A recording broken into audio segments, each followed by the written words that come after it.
Oi gente, tudo bem com vocês? Eu me chamo Igor Rafael e hoje a gente vai tentar aprender um pouco mais sobre as propriedades coligativas e coloides. Deixa eu colocar só minha luzinha, fica mais fácil, tá bom?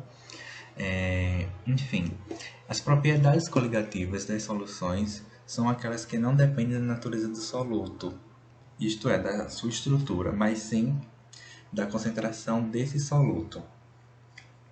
Elas podem ser divididas em quatro principais propriedades coligativas: a tonoscopia ou tonometria, a ebullioscopia ou a ebuliometria, a crioscopia ou a criometria e osmose. A gente vai entender cada uma delas detalhadamente, tá bom? Bom, primeiramente a tonoscopia. A tonoscopia vai ser o abaixamento da pressão de vapor.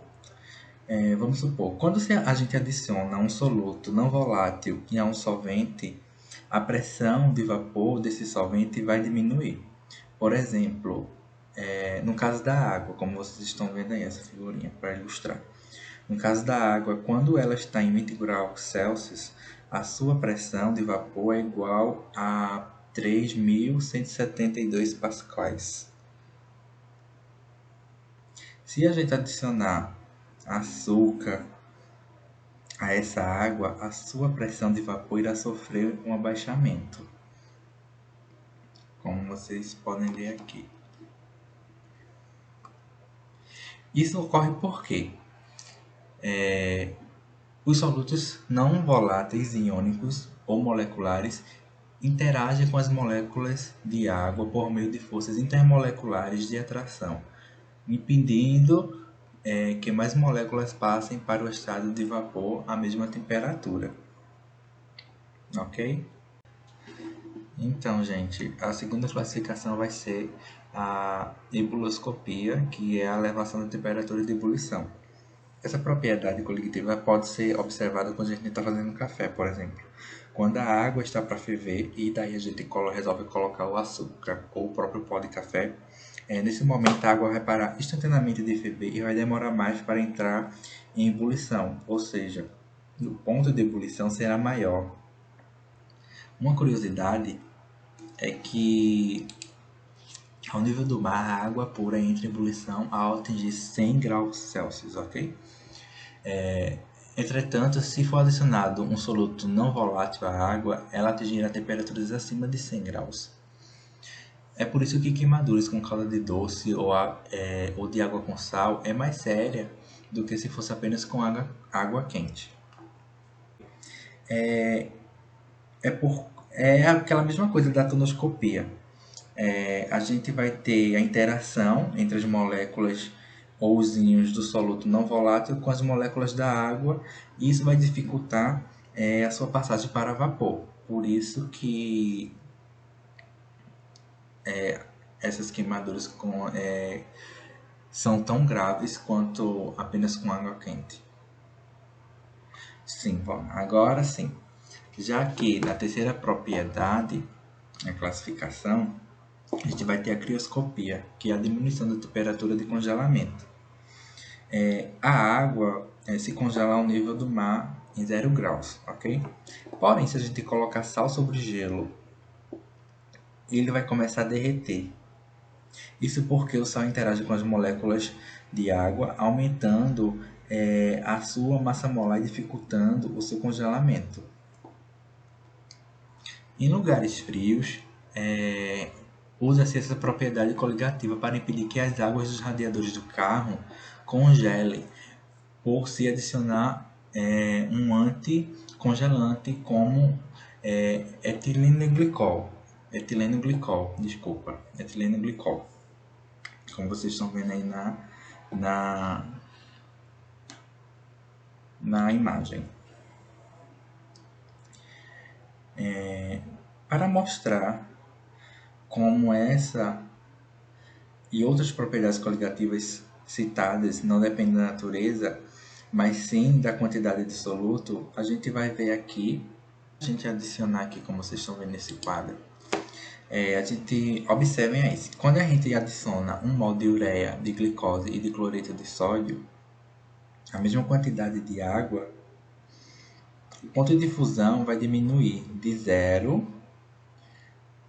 a 1,86. Só vai mudar se a gente alternar a concentração, como está nesse caso aqui, ó. A gente tem 2 mol de glicose, aí a temperatura, o ponto de ebulição vai abaixar mais ainda, foi para 3,72. Ou seja, quanto mais soluto adicionar, mais o ponto de ebulição irá abaixar, tá bom? Já aqui no caso da osmose, que é a quarta classificação que a gente vai ver, vai ocorrer uma variação da pressão de osmose, pois o fluxo por uma membrana semipermeável de um solvente de uma solução mais diluída ou de um solvente puro para outra menos diluída. Por exemplo, a salga é muito comum na conservação de carne. Quando a gente coloca sal sobre a carne, ela vai desidratar e tal. Ou seja, gente, o lado interior da carne está menos concentrado que o exterior. Por isso, há um fluxo de solvente, que no caso vai ser a água, né? De dentro da carne para fora. Isso vai conservar a carne, porque sem água, a proliferação de fungos e bactérias no alimento é dificultada. Isso também acontece, gente, quando a gente vai salgar uma salada com alface e com o tempo ela vai desidratando, como vocês podem ver nessa imagem. Então, gente, a gente já passa para o próximo tema, que são os colóides, que são misturas que apresentam um aspecto de solução, ou seja, uma mistura homogênea, mas na verdade eles são uma mistura heterogênea. Isso porque, embora não seja nítido a olho nu, a diferença das misturas coloidais pode ser observada mediante os instrumentos como o microscópio, por exemplo. Como vocês podem ver nessa imagem aqui, o sangue, apesar de ser homogêneo, com o uso do microscópio a gente vai observar que ele é formado por diversos componentes. Aqui, gente, tem alguns exemplos eu vou mostrar a vocês de alguns colóides que estão presentes no nosso cotidiano, como o iogurte, o sangue, as tintas, leite, aí tem geleia, creme hidratante, enfim, inúmeras coisas. E por esse motivo, que alguns produtos químicos trazem indicação de que a gente deve agitar eles antes de ser utilizado. Isso por quê? Isso deve ser feito para unir as partículas coloidais. E é por esse motivo que alguns produtos químicos trazem a indicação dessa agitação que a gente sempre faz. Tipo, vamos dar exemplo, inseticida, desodorante, inúmeras coisas tem aí para a gente aplicar no nosso cotidiano que são colóides. Enfim. Bom, gente, os colóides já possuem algumas propriedades. Os componentes dos colóides são chamados de dispensa ou dispersante. A quantidade de dispersante vai ser sempre superior. Aparentemente, como eu já tinha falado, eles assumem a característica de mistura homogênea, porém não são.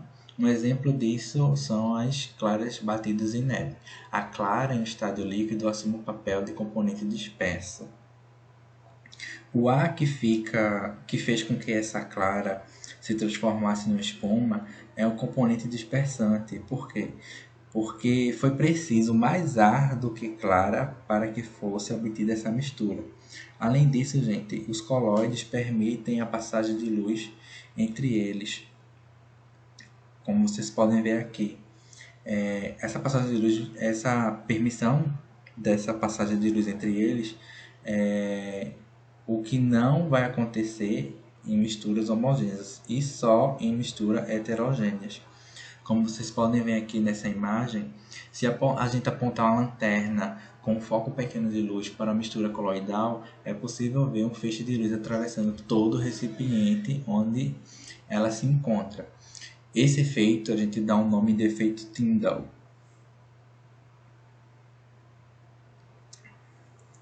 Mediante essa experiência, é possível detectar também o movimento aleatório de partículas na mistura. Não sei se dá para ver aí, mas como se desse pontinhos na parte que a luz está refletindo, tem uns pontinhos. Enfim, isso é um movimento aleatório dessas partículas, dessa mistura, e a gente dá o nome de movimento browniano. Já que a gente tem alguns tipos de colóides, onde eles podem ser classificados como aerosol, que possui a característica sólido ou líquido de espécie de um gás. O exemplo vai ser a fumaça. O tipo de colóide de emulsão, que no caso vai apresentar um líquido disperso em outro líquido sólido. A maionese, está aí o exemplo. A espuma vai ser um gás disperso em um líquido sólido, pedra pumice.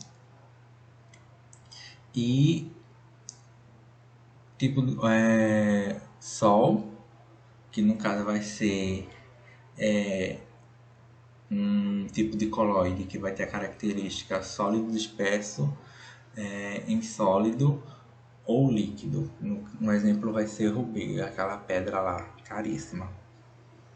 E outro tipo de colóide vai ser o colóide em gel, que vai ser um líquido disperso em sólido, como por exemplo a sílica em gel. Bom, gente, por aqui eu encerro o assunto de hoje. Foi rapidinho, porque realmente não tem muito o que se falar. É um assunto simples. Eu acho que foi fácil. Deve ter sido fácil de vocês entenderem. Se caso não entenderam, só deixar os comentários aqui embaixo, que daí eu vou ler e posso responder vocês. E como todo vídeo eu falo, quem gostou bate palma, quem não gostou paciência. Tchau!